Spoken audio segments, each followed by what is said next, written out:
Mrs. Magdad and I recently had an opportunity to photograph her quilting projects. She's been quilting off and on for about 15 years. I thought it might be interesting for her to share a little bit about her projects. One of my first projects was this Halloween quilt. I bought 4 fabrics at Walmart and used some orange and red fabric I already had for the back. Big mistake. It was a knit fabric and I didn't realize it would be so tough to sew through. I used polyester thread for the quilting, which also proved to be difficult. In true Mrs. Magdad fashion, I tried a shortcut with the binding. Like I said, lots of errors, but I did practice free motion quilting. Check out my attempt at spiderwebs. We all start somewhere. I then continued with making small, baby-sized quilts. I practiced my straight line and free motion quilting, and I feel like I improved a lot with these projects.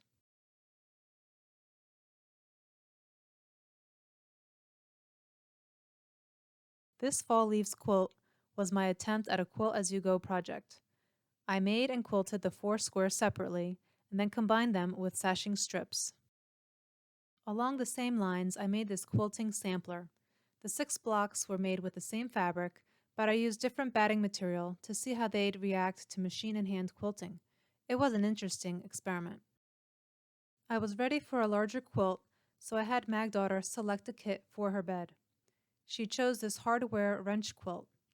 My biggest lesson with this project was to take breaks. I ended up hurting my back and had to stop sewing for a while.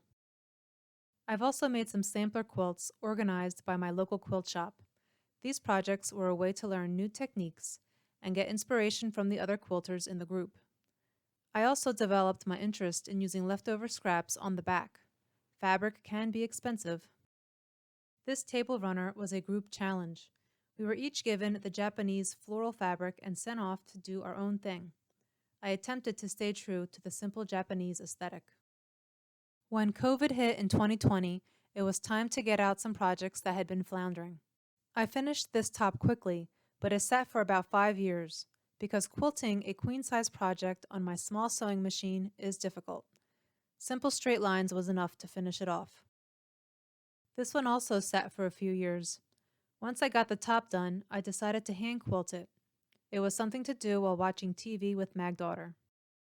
I had also bought fabric with a half-square triangle project in mind, so that one got done too. This is a small, baby-sized quilt. A Bargello quilt has been on my bucket list. This fabric was a good deal, and I thought I could make it work. I absolutely love the finished product, but I was always scared I'd mess up the order of the strips. Well, what did you think of her work? Mrs. Magdad's skill with her sewing machine has always amazed me. I hope you enjoyed the video. Thanks for watching. I've been joining Magdad on his garage sale adventures. I found some nice quality quilting fabric scraps that would be perfect for a sampler quilt. I've also brought home a bunch of jeans for a denim quilt.